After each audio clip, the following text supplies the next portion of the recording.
గడిచిన ఆదివారం నుంచి ఈ నూతన ఆదివారానికి దేవుడు మనందరినీ తీసుకొచ్చినప్పుడు దేవుడికి 2 చేతులు పైకి స్తోత్రం చెప్తామండి. హల్లెలూయా. దేవుడు నాకు అనుగ్రహించిన మీతో కొన్ని మాటలు నేను పంచుకోవాలనుకుంటున్నానండి. సామెతల గ్రంథము 28వ అధ్యాయం. సామెతల గ్రంథము అందరూ కూడా బయటకు తెలిసి 28వ అధ్యాయం 20 వచ్చింది. నమ్మకమైన వానికి దీవెనలు మెండుగా కలుగును, ధనవంతుడగుటకు ఆతృతపడువాడు శిక్షనందకపోవుడు. మనకి ఇక్కడ ఈ లేఖనం ఏం తెలియజేస్తుందంటే, సామెతల గ్రంథం 28వ అధ్యాయం 20 వచనంలో నమ్మకమైన వానికి దీవెనలు మెండుగా వస్తాయంటండి. ఎవరికి ఎక్కువ వస్తాయంటండి?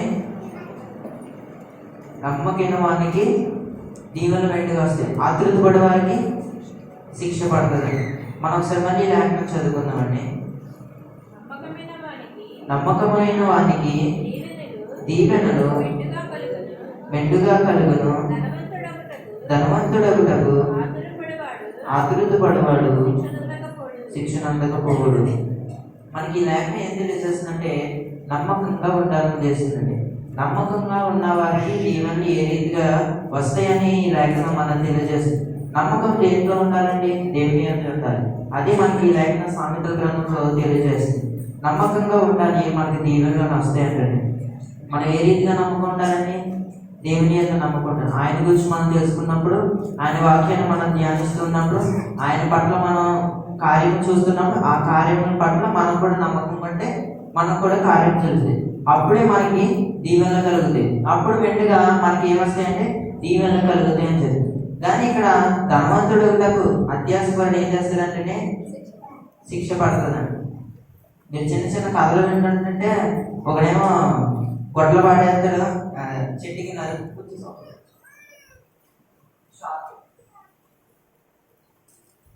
ఒకళ్ళు చూడండి. ఇప్పుడు మనం స్టోరీలు చిన్న చిన్న వెంటనే అప్పుడప్పుడు వింటూ ఉంటానండి. నాకు చాలా ఇంట్రెస్ట్ స్టోరీలు వింటాం. ఒకళ్ళేమో చెట్టు మీద గొడ్డలు అనుకుంటుగా చెరువులు అడిగిపోద్ది. ఒక చెరువులు అడిపోగానే ఏం చేస్తుంది, దోత వచ్చి పైకి, నీకేంటి ఇక్కడ ఎందుకు అంటున్నావు అంటే, నా గొడ్డలు ఇక్కడ ఎంత అడుగుతుందంటే, అప్పుడు మళ్ళీ ఆ దోత వెళ్ళి ఏం చేస్తుందంటే గొడ్డలు తెస్తుంది. బంగారు గొడ్డలు తెచ్చి ఇదేనా అంటే ఇది కాదని అంటుంది. ఇంకోటి తెచ్చండి వెండి, ఇది కాదు. ఇంకోటి అంటే ఎత్తది, ఇది కాదు. ఇంకోటి అసలైంది అది మా దగ్గర ఉండే గొడ్డలు తెస్తే ఇదే అని, సరే అయితే నీకు 3 కూడా ఇచ్చేస్తానని. అలాగే మనకి దీవెనలు కూడా ఎలా వస్తాయండి? ఈ లేఖనం కింద వస్తాయి. అది మన ధనవంతులు అవుతారు. ఇదే ఎలా ఏంటంటే, మనం దీన్ని రివర్స్ చేసుకుంటే మళ్ళీ చెట్టు నరిగాడు, ఆ గొడ్డలు ఏమైందంటే చేతికి కావాలి, అదే గోధులు కానీ చేతులు కానీ అడిగింది. వెంటనే మళ్ళీ ఆ దోత వచ్చి ఏంటంటే, నీకు ఏం కావాలి, ఎందుకు ఇక్కడ బాధపడుతున్నావు అంటే, నా గొడ్డలు అరిగిందని అంటే, అయితే ఉంటే నేను తీసుకొస్తానని ముందుగా ఏమంటుంది, బంగారు గొడ్డలు అని అంటది. బంగారు గొడ్డలు అని ఇలా పైకి తీసుకుని ఇది నాదని అంటది. నీకు వెంటనే నువ్వు అత్యాసపరుడివి, జాతికి ఇంటికి వెళ్ళిపోమా, నువ్వు ఇక్కడ ఏం వద్దు నీకు అని వెంటనే అలా ఉండకూడదని ఏం తెలియజేస్తుంది. ఆతృత పడకూడదు. ఆతృత పడినప్పుడు ఏమవుతుందని శ్రమలు వస్తాయి. ఆతృత పడినప్పుడు, కంగారు పడినప్పుడు, ఆలోచించకుండా మనం ఏదైనా చేసినప్పుడు మనకి ఒక రీతిగా మన కష్టాలైనా రావచ్చు.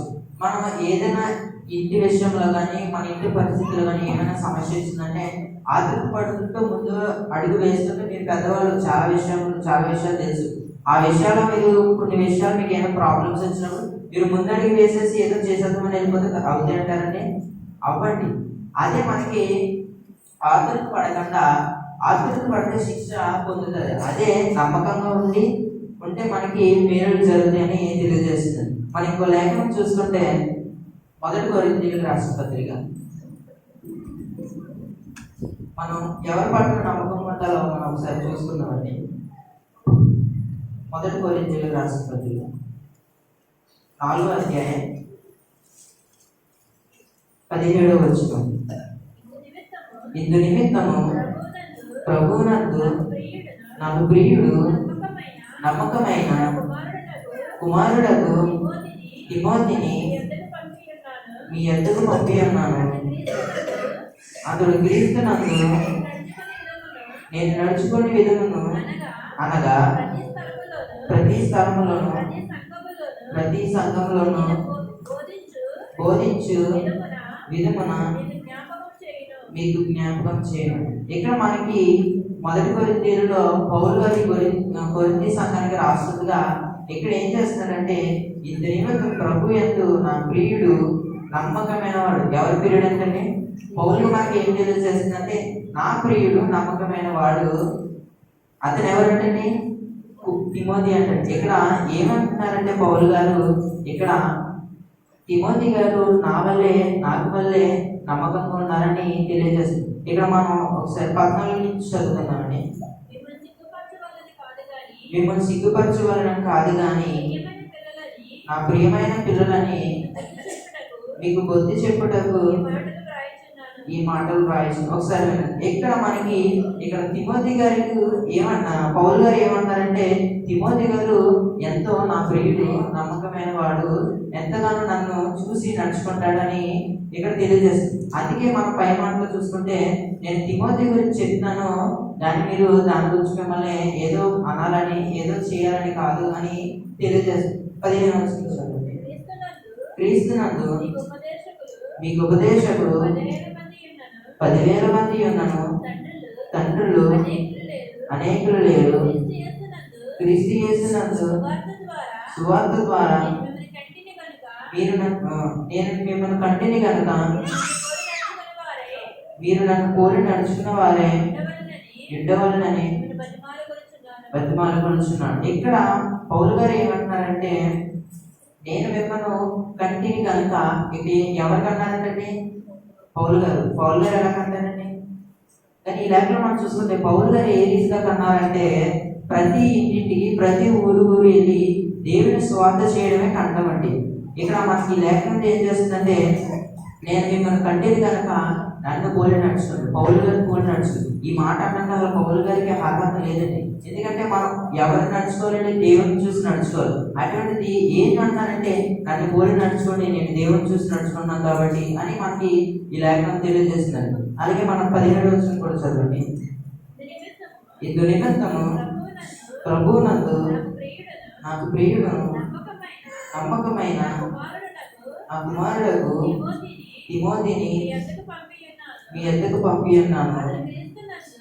అతడు క్రీస్తు యందు నేను నడుచుకునే విధమును అనగా ప్రతి స్థలములోను ప్రతి సంఘములోను నేను బోధించే విధమున నేను జ్ఞాపకం. ఇక్కడ మనకి పౌలు గారు ఏం చేస్తున్నారంటే, తిమోతి నా ప్రియుడు, నా శిష్యుడు, నా కింద నేను ఏమైతే చెప్తాను, నేను ఏమైతే సువార్త చేస్తానో అది వింటాడు.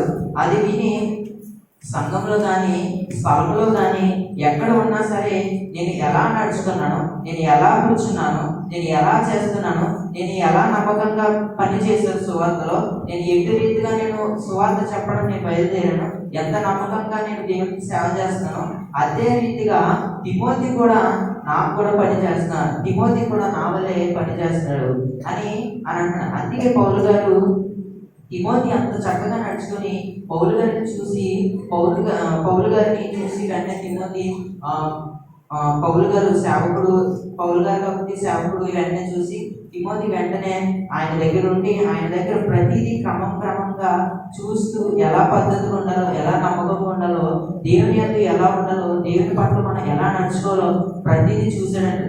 అందుకే తిమోతిని చూడండి, తిమోతి నమ్మకంగా పనిచేస్తున్నాడు, నమ్మకంగా ఉంటున్నాడు అని చెప్పాడు. అనగా ప్రతి స్థలంలో ప్రతి సంఘంలో నేను బోధించే విధంగా అతడు కూడా చెప్తున్నాడంటే, ఎవరు బోధిస్తున్నాడంటే పౌలు గారు ఎలా బోధిస్తున్నారో, పౌలు గారు రక్షణలోకి ఎలా తీసుకొస్తున్నారో, పౌలు గారు ఎలా నమ్మకంగా ఉంటున్నారో అదే రీతిగా తను ఎక్కడికి వెళ్ళినా, తను ఏ సంఘంలో బోధించడానికి వెళ్ళినా, ఎవరిని మార్చడానికి వెళ్ళినా సేమ్ పౌలు గారి లాగే ఇక్కడ మనకి ఇక్కడ తెలియజేస్తున్నాడు. పౌలు గారిని చూసి తిమోతి గారు నడుచుకున్నాడు. అందుకే తిమోతి నమ్మకమైన వాడని కొరింథీ సంఘానికి ఇక్కడ తెలియజేస్తుంది. అందుకే మనం ముందు మాటలు మనం సామెతలు చూసుకుంటే నమ్మకంగా వారికి దీవెనలు పెట్టుగా, ఇలా మనం తిమోతి లాగా మనం నమ్మకంగా ఉన్నప్పుడు, తిమోతి గారి లాగా మనం నమ్మకం ఉంటే మనకు కూడా దీవెనలు వస్తాయండి. అందుకే మనకి ఈ లేఖనం తెలియజేస్తుంది. మనం ఇంకో మాట చూసుకుందామని, సంఖ్యాకాండము 12వ అధ్యాయం. సంఖ్యాకాండం 12వ అధ్యాయం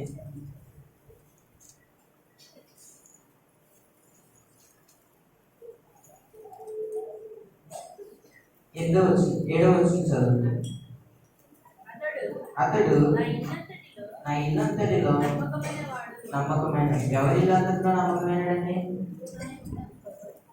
నా ఇల్లంతటిలో నమ్మకమైన. ఇక్కడ మనకి సంఖ్యాకాండం 12వ అధ్యాయం మనకి 7వ వచనం తెలియజేస్తుందంటే మోషే గారి గురించి దేవుడు ఇక్కడ చెప్తున్నారండి.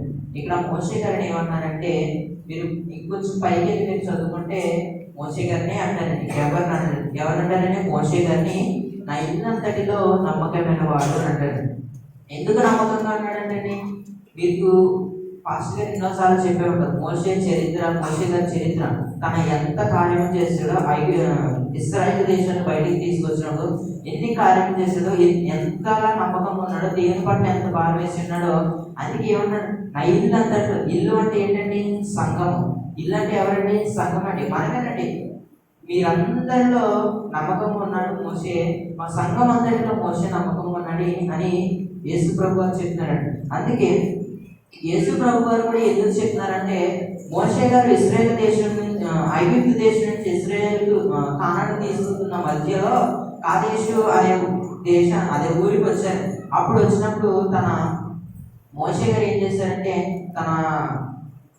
తన భార్యను తన మామిడిలందరినీ చూడడానికి వెళ్తున్నప్పుడు అదే ప్లేస్ లో ఉన్నారు కాబట్టి వెళ్ళడానికి చూస్తున్నప్పుడు వెంటనే మోషే గారు అక్క మిరియామును హారూను గారు, ఇదేంటి కాదేశువుల్ని చేసుకున్నావు, ఆ ఊరు ప్రజలు చేసుకున్నావు ఏంటంటే మోషే గారిని దూషిస్తారండి.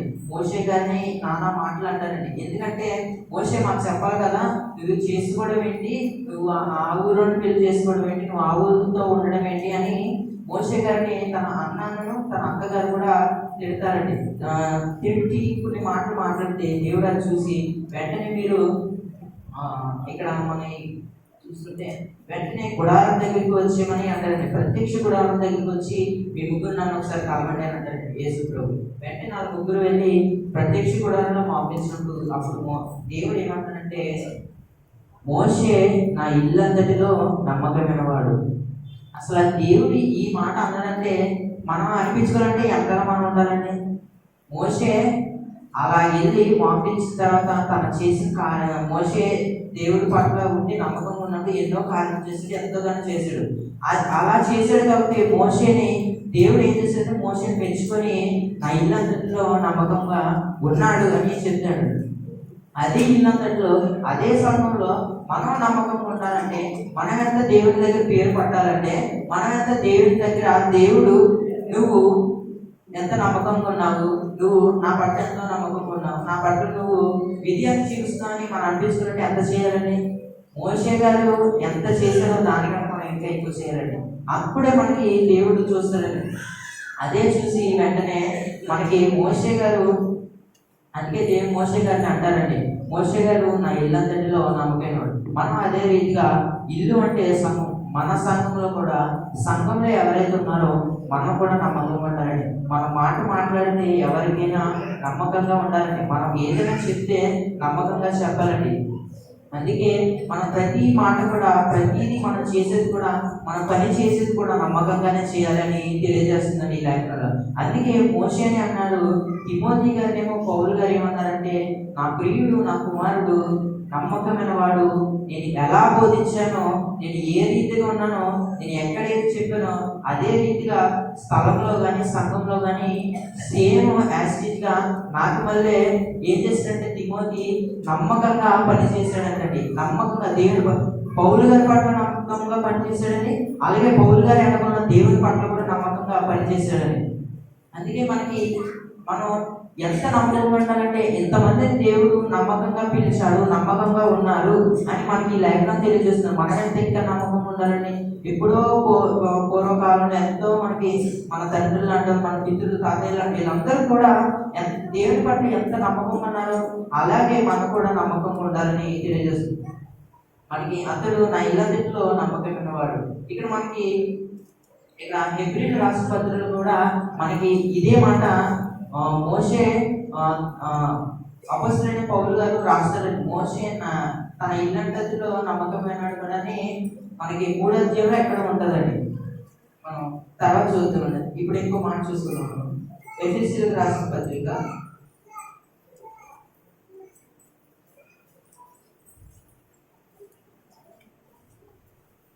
6వ అధ్యాయం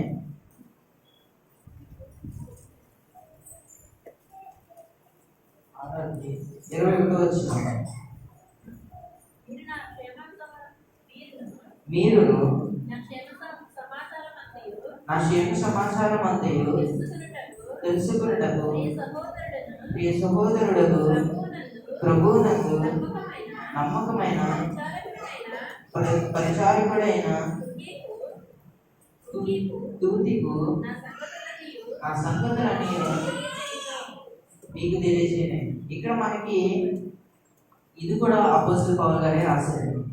ఇక్కడ మనకి ఏం చేస్తుందంటే, మీరును క్షేమ సమాచారం తెలుసుకున్నకు నా ప్రియ సహోదరులకు ఎక్కడికి వెళ్తారంటే, నా ప్రియ సహోదరులకు ప్రభువునందు నమ్మకం ఉంచిన తీతుకు దగ్గరికి వెళ్తే నా సంగతులన్నీ నీకు చెప్తాడని అంటుంది. ఇక్కడ పౌలు గారు ముందు మనం చూసుకుంటే తిమోతిని అన్నాడండి. తర్వాత మళ్ళీ ఇక్కడ మనం ఈ లేఖనంలో తర్వాత మనం ముందు చూసుకుంటే మోషే గారు, తర్వాత ఇక్కడ చూసుకుంటే మళ్ళీ పౌలు గారు ఏమంటారంటే, తీతుకు కూడా ఎంతో నమ్మకమైన వాడు, ఎంతో ఎంతో నా దగ్గర పనిచేసేటువంటి నా దగ్గర ఉన్నాడు కాబట్టి తన దగ్గరికి వెళ్ళండి అని తెలియజేస్తున్నాడు. ప్రియ సహోదరులకు ప్రభునందు నమ్మకమైన పరిచారకుడైన తీతుకు నా సంగతులన్నీ మీకు తెలియజేస్తుంది. ఇక్కడ పౌలు గారి సంగతులన్నీ కూడా మీకు నా సమాచారం కానీ నా క్షేమ సమాచారం కానీ ఏమైనా కావాలంటే తీతుకు దగ్గరికి వెళ్ళండి. అక్కడికి వెళ్తే నమ్మకంగా ఉంటాడు, నమ్మకంగా ప్రతిదీ ఏం చెప్పాలో అదే చెప్తాడు, నమ్మకంగా ఏది మాట్లాడాలో అదే మాట్లాడతాడు అని తెలియజేస్తుందండి.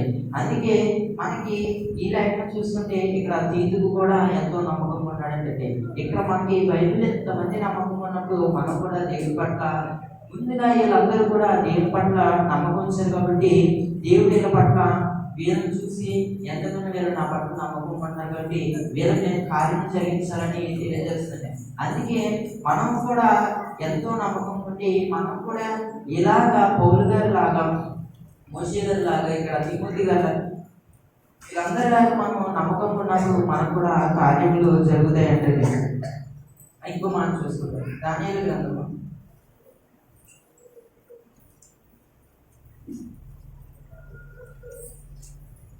6వ అధ్యాయం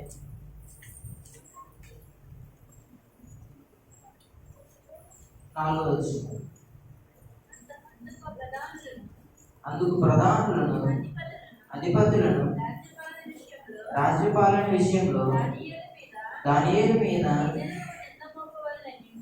ఏదైనా ఒక నింద మోపవలెనని ఉండి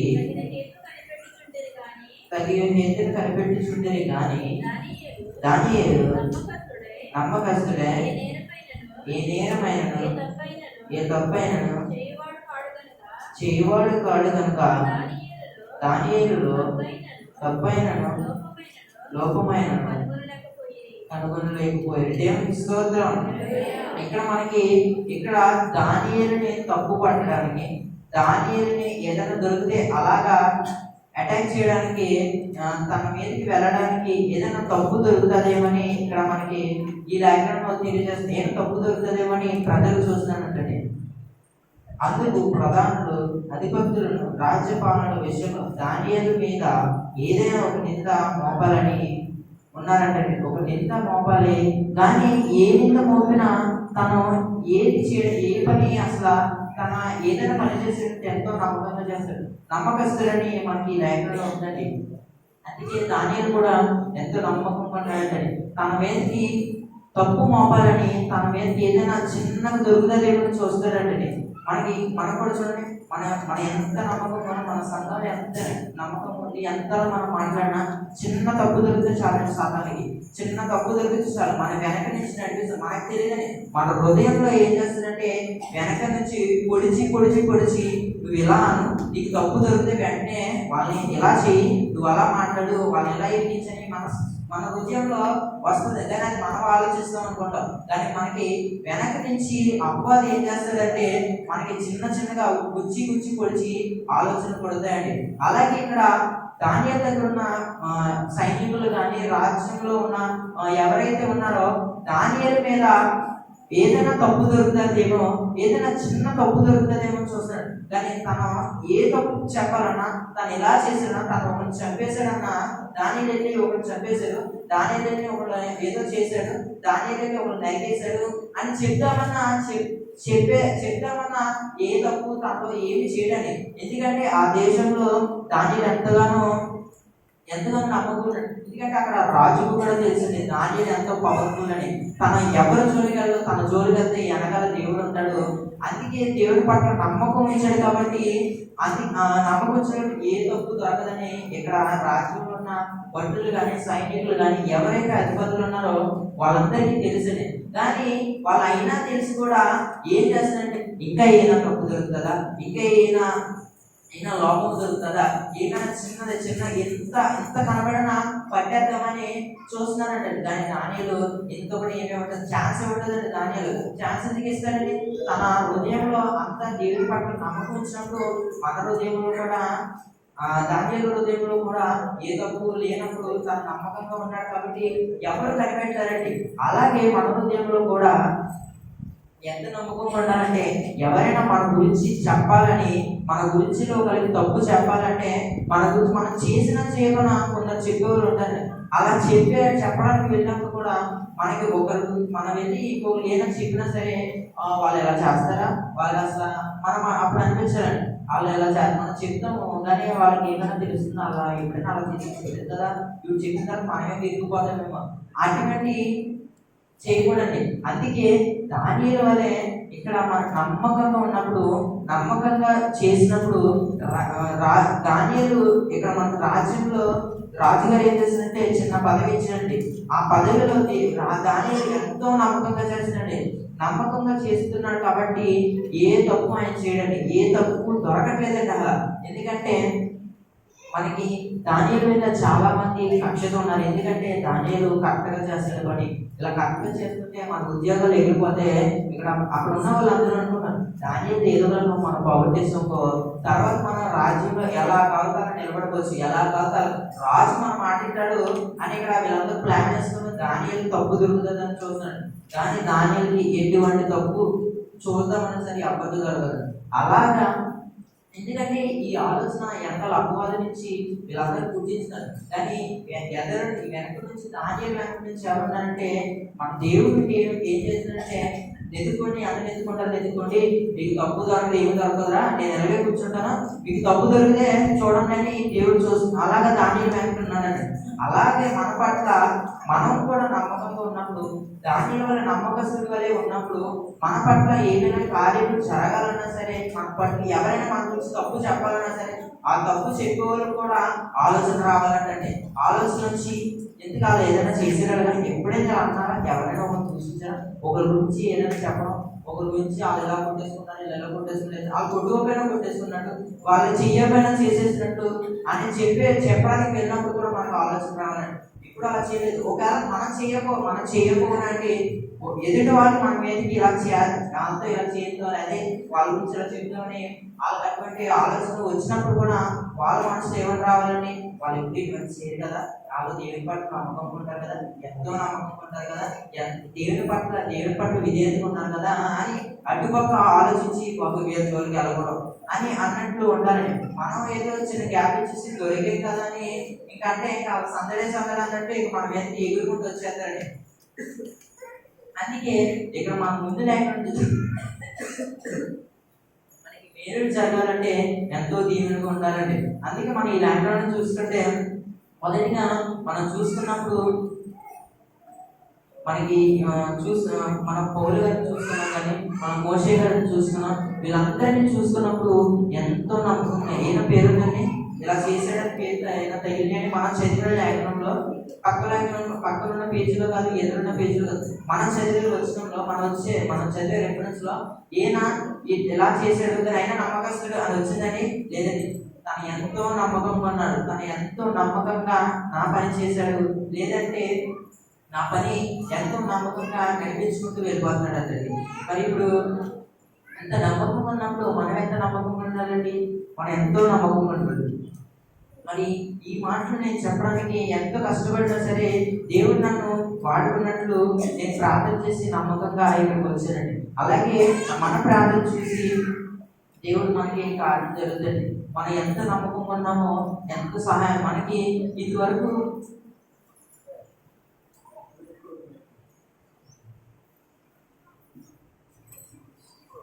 మా ఇంట్లో ఒక్క రూపాయి పైసా లేకుండా తినడానికి మాకు లేకపోయినా సరే మా డాడీ వాళ్ళు ఏం చేశారంటే ప్రార్థన ప్రార్థన ప్రార్థన ప్రార్థనలోనే నమ్మకం ఉంచారు. దేవుడే మన కార్యం చేస్తారు, దేవుడే మనకు జరిగిస్తున్న నమ్మకం వచ్చినప్పుడు ఆ రోజు ఎలా గడిచిపోయేది తెలియదండి, ఆ పక్క రోజు ఎలా గడిచిపోయేదో తెలియదండి. అందుకే అలాగా మనం ఉన్నప్పుడు మనం ఎలా ఉండాలంటే నమ్మకంగా ఉన్నప్పుడు, నమ్మకంగా ప్రార్థన చేసినప్పుడు, నమ్మకంగా ఉన్నప్పుడు మనకి కూడా కార్యం జరుగుతాయండి. ఇప్పుడు మనం అందరూ ఎలా ఉండాలంటే ఎవరి వల్లే ఉండాలంటే మోషే వల్లే ఉండాలంటారా, తిమోతి వల్లే ఉండాలంటారా, తీతు వల్లే ఉండాలంటారా? ఇక్కడ చాలా మంది ఉన్నారు. ఎవరి వల్ల? ఇది ఎవరు కాకుండా దేవుని యందు మనం నమ్మకించితే, దేవుని పట్ల మనం నమ్మకించినప్పుడు దేవుడే చేస్తాడని మనం ఆలోచన వచ్చినప్పుడు, దేవుడే జరిగిస్తాడని మనకు ఆలోచన వచ్చినప్పుడు మనం ఎవరిని తీసుకోవాలి. మనకి తప్పు వెతకాలన్నా సరే ఎవరికి దొరకదండి. ఎందుకంటే మనం నమ్మకం ఉంచాం. ఎవరి మీద నమ్మకం ఉంచామండి? మన దేవుడి మీద నమ్మకం, మన యేసు ప్రభు వారి మీద నమ్మకం ఇచ్చినప్పుడు మనకి ఎవరైనా తప్పు నెతకాలంటే తప్పు జరుగుతుందండి. అందుకే మనకి ఈ లేఖనాలన్నీ నమ్మకంగా ఉండాలి, నమ్మకంగా పని చేయాలి అని అంటారండి. మనం పని చేసేది కూడా నమ్మకంగా చేయాలంటండి. అందుకే మనం ఎంత నమ్మకంగా చేస్తామో అది దేవుడు చూసి మనకు అంతలా పెట్టి దీవెనలు ఇస్తాడంట. మనం ఆతృత పడిపోయి ఏదో చేసేద్దాం, సరే దేవుని పట్ల నమ్మకం వచ్చింది కదా అయినా వెళ్ళిపోదామని వెళ్ళిపోయింది, తర్వాత మనకే శిక్ష వచ్చేస్తుందండి. మన సామెతలు 27 చూసే కదండి, నమ్మకంగా వారికి దీవెన పెట్టగా కలిగితే ధనవంతుడకు ఆతృత పడేవాడు శిక్షణ అందుతాడండి.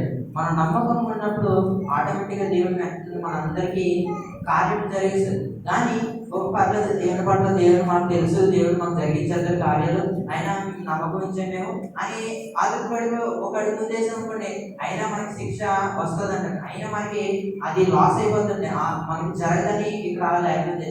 అందుకే నమ్మకం నుండి మనం జాగ్రత్తగా ఆలోచించినప్పుడు మనకి కార్యంలో జరుగుతాయండి. మనం ఎంత నమ్మకంగా ఉన్నామో దేవుడు అని చూసి దేవుడు మన పట్ల కార్యం జరిగిస్తాయండి. ఇప్పుడు మనం ఎలా ఉండాలంటే నమ్మకంగా ఉండాలంటే ఎలా ఉండాలండి? వినపడతలేదండి. ఎంత నమ్మకంగా ఉండాలండి? ఎంత అంటారా? ఎంత నమ్మకం? దేవుని పట్ల నమ్మకించినప్పుడు, యేసు ప్రభు వారి పట్ల నమ్మకించినప్పుడు మనకి ఎంత కాదండి, ఆటోమేటిక్గా మనకి తెలియని అంత నమ్మకం పెరిగిపోతుందండి. దేవుడి మాట దీవించుకుంటారు. ఆమేన్.